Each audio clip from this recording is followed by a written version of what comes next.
Hey everyone, before I begin, I want to talk to you about our sponsor, Herbal Face Food. I've been talking about Herbal Face Food because I see such amazing results with my sunspots, with my puffiness, because it reduces the inflammation, like my puffy eyes when I wake up in the morning, or even like my double chin. I always feel like I wish I had a better jawline, and I feel like it's coming back. My sunspots from laying out day after day after day as a child has caught up with me. I have sunspots galore, and Herbal Face Food has helped so much with reducing my wrinkles, cutting down on my puffiness in my face. I can't really describe it other than just the puff is gone because it's not plant-based, it's made out of pure plants. And so it helps so much with fine lines, wrinkles, melasma. I have psoriasis, I have dermatitis, like my skin is a mess. I know it's from stress, and it's such a relief to have something that doesn't show all the stress on my face.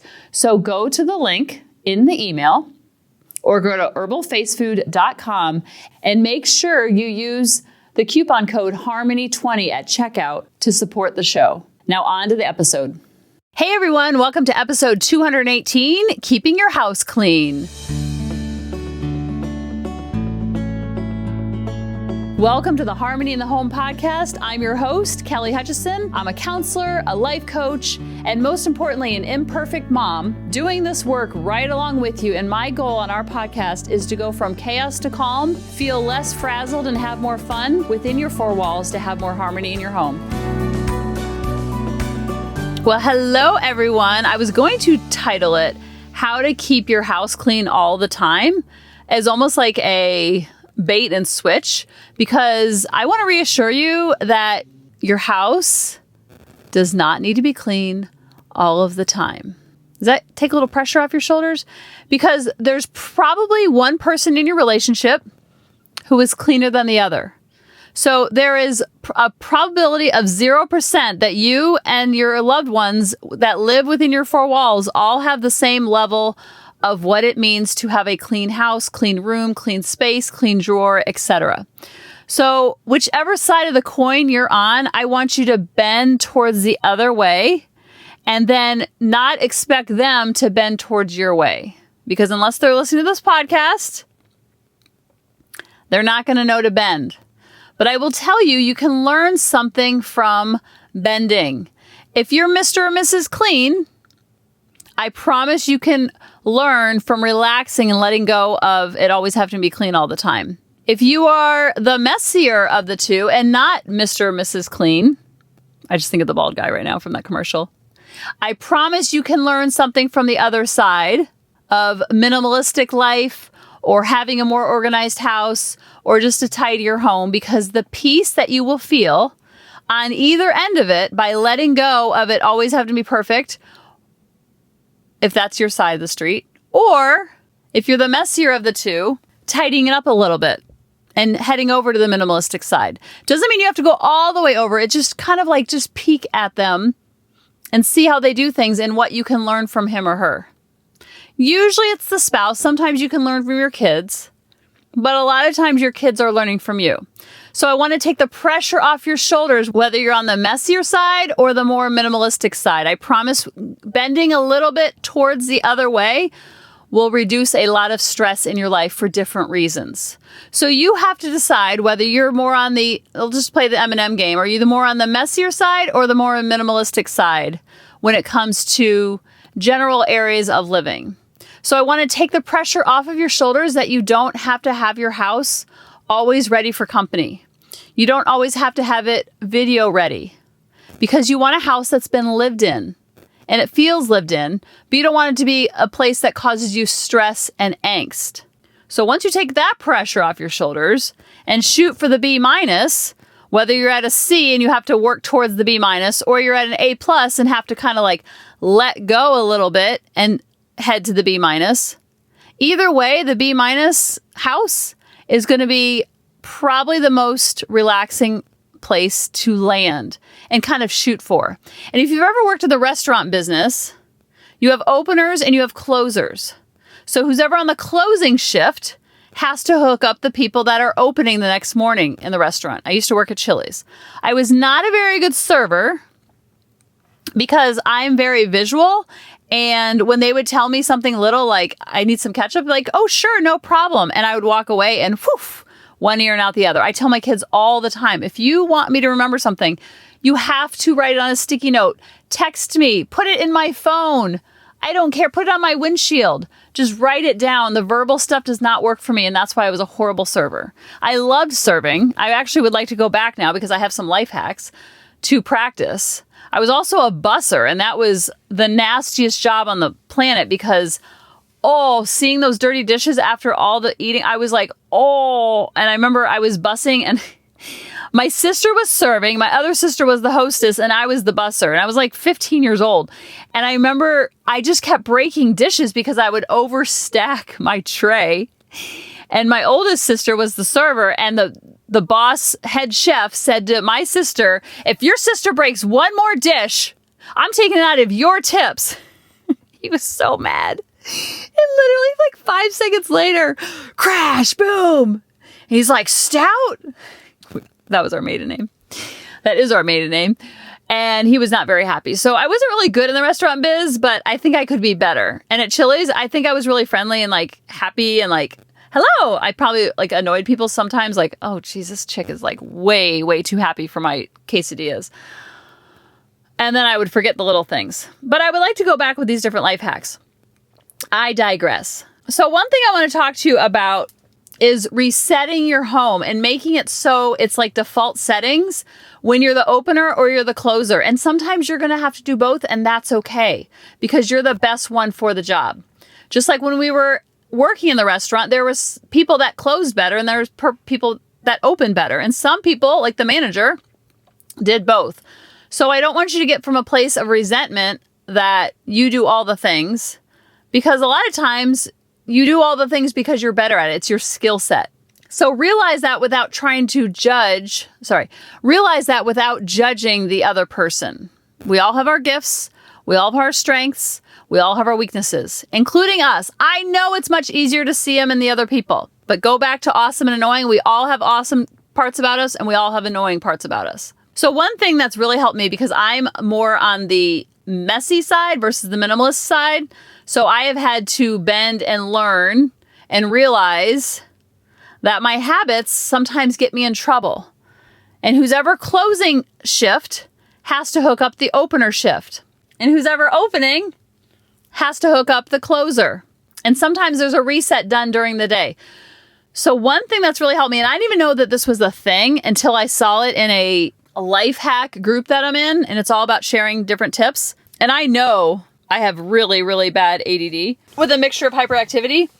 And I start things and don't finish. Start things, don't finish. I leave cabinet doors open. I can see my miles of piles when I'm not conscious about it. And so I didn't even know that this was a hack until I was like, I feel so seen and valued and heard right now. And the post said, if you have issues with executive function and housekeeping, put shoes on before you start cleaning. And then it goes on to say, I have ADD and always have a difficult time starting to clean my apartment. My friend, also ADHD, told me to put shoes on when I want to clean, and it works. Put on some sneakers and your mind knows you're on the move and you just keep going. I have shared this with other friends and I had the same results for them. And it is so true. Now, a lot of people say, I don't wear shoes in the house. That's disgusting. You can have a pair of shoes just reserved for that. You can, if it's socks, do it, then do it. You could have a pair of house slippers. You could wear Crocs. Whatever it is, your mind will make that connection that when these bad boys are on my feet, it is go time. So when these are on, you will not believe how much you'll get done. And when I get home from a place, I want to sit on the couch and I just want to veg out for a little bit. And I learned this from Jordan Page. You never sit down when you get home. Now, eventually you will sit down, but you get the unfun stuff done first, the undesirable stuff done first, and then you reward yourself with that sitting down. And it doesn't have to be sitting down like a sloth on the couch done for the night. A lot of times we trick our brain like, oh, let me sit down real quick to check this email. Sitting down is the kiss of death. For me, it is. It loses all the momentum. It takes so much effort to stand back up and do the unfun thing. So when I get home, or this could be after a trip, or this could be after work, or when we're getting home from volleyball, my brain goes to sit, sit, sit, sit, sit, sit, sit. But I make sure I put my shoes on. And cleaning doesn't always mean like we're going to stop and clean. This is like the on-the-go cleaning. This is the resetting. This is getting the house back to factory settings, but not perfect settings. And there was thousands upon thousands of comments agreeing with this shoe hack. And a lot of times I'll have different life hacks. And my kids are like, oh my gosh, another life hack, Mom, come on. Like another life hack that I was trying to tell them the other day, and they just kind of went in or went out the other. But you guys like to listen to my life hacks, so I like to share them with you, and then you share me your life hacks, and it's like a life hacking sharing session. So you guys actually care about the life hacks. My kids look at me like, what? And then I try to tell David life hacks, and he's like, duh, everyone does that. Like, it's just common sense for him. And I'm like, no, it's not. This has taken me 48 years to get to this point. Oh, wow. The commenter said, the minute I take my shoes off or sit in my spot, the day is over for me. That is so true. Once these shoes come off, even if I'm standing, I like all of a sudden start to melt and I start to vanish. And another commenter said, this is the same mechanism of the brain at play because your emotion states become linked to your environment, habits, etc. This is really, really key.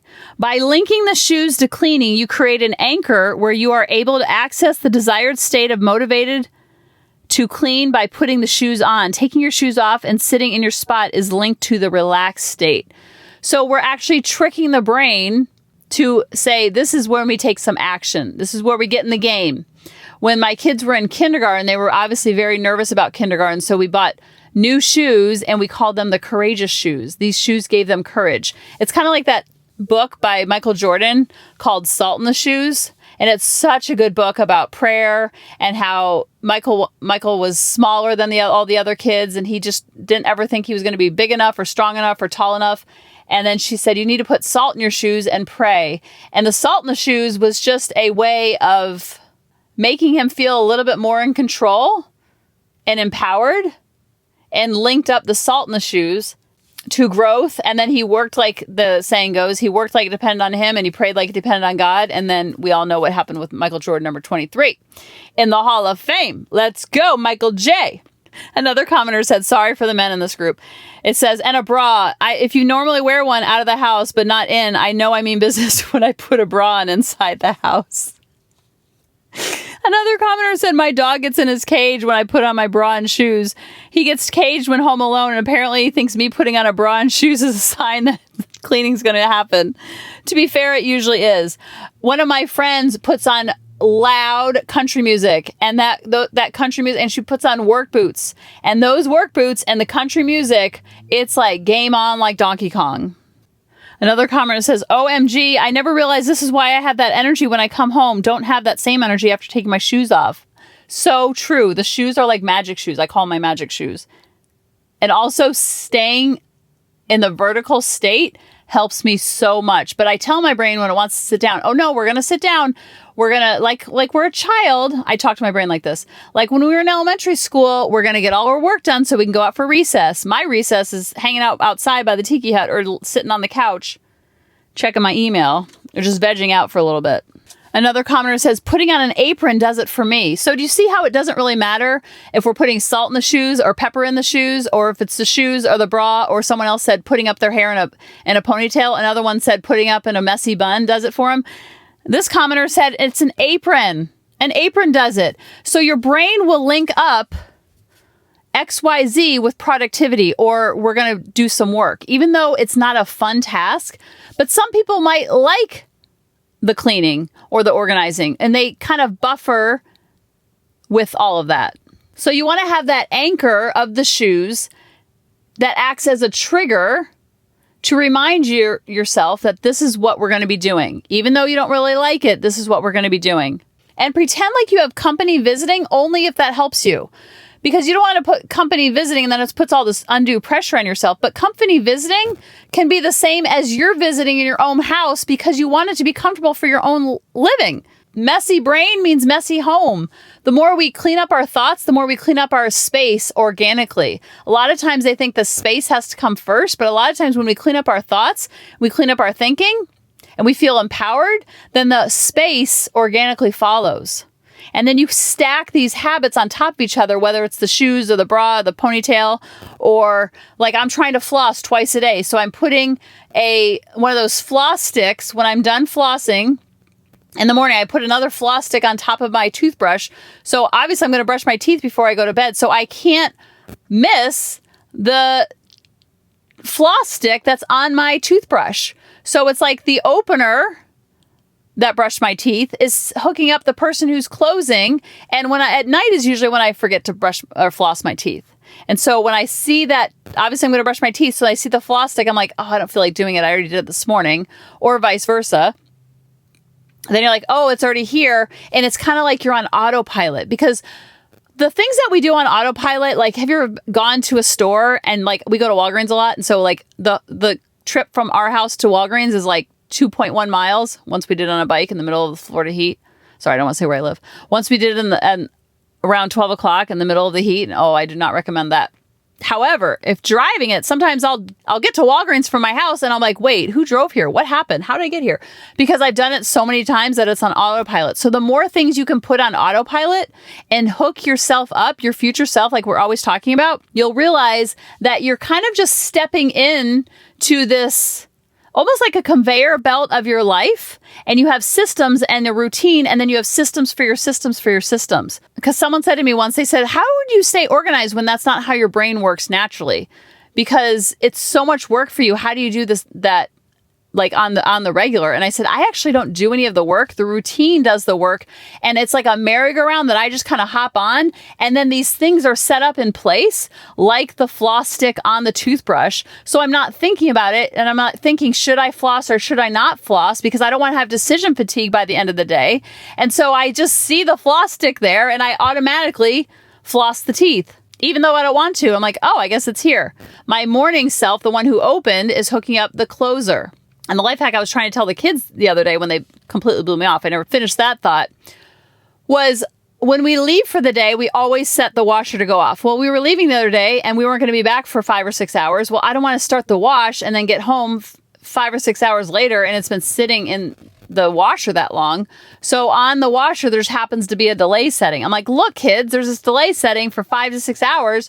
I know that's when we get home. So as we're getting home, it will just be finishing up. And they're like, okay, thanks, Mom. Didn't really need to know that. Or like if I set the dryer, I'll tell Alexa, remind me to take out the laundry in 42 minutes. And then Alexa, after 42 minutes, will be like, Kelly, take out the laundry. And usually one of the kids does it, usually Grady.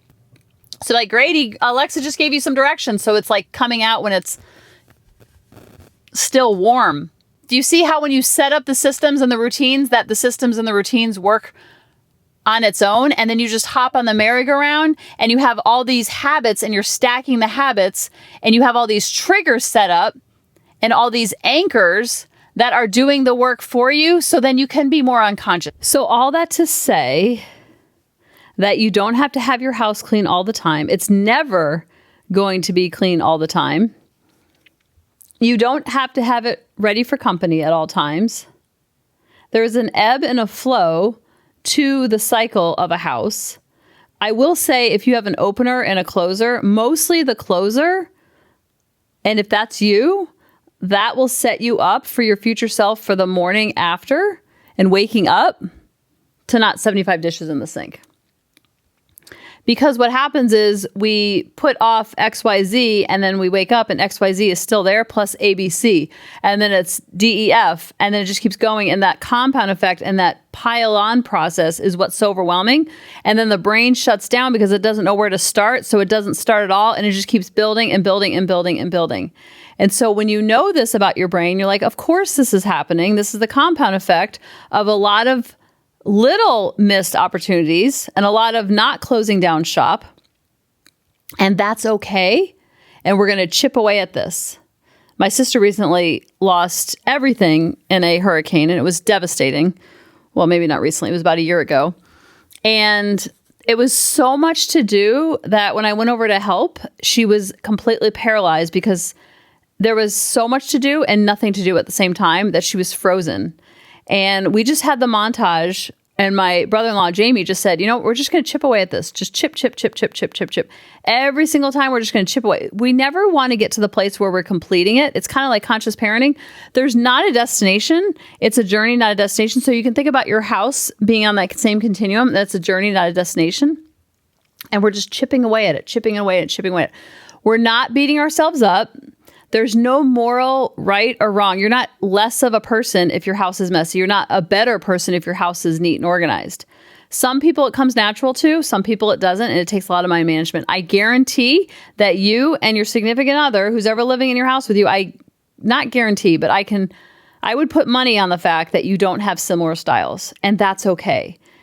His way is not wrong. Your way is not wrong. It's meeting in that middle and that compromise. And then what's the joy of all this is that you learn these systems and you learn these life hacks.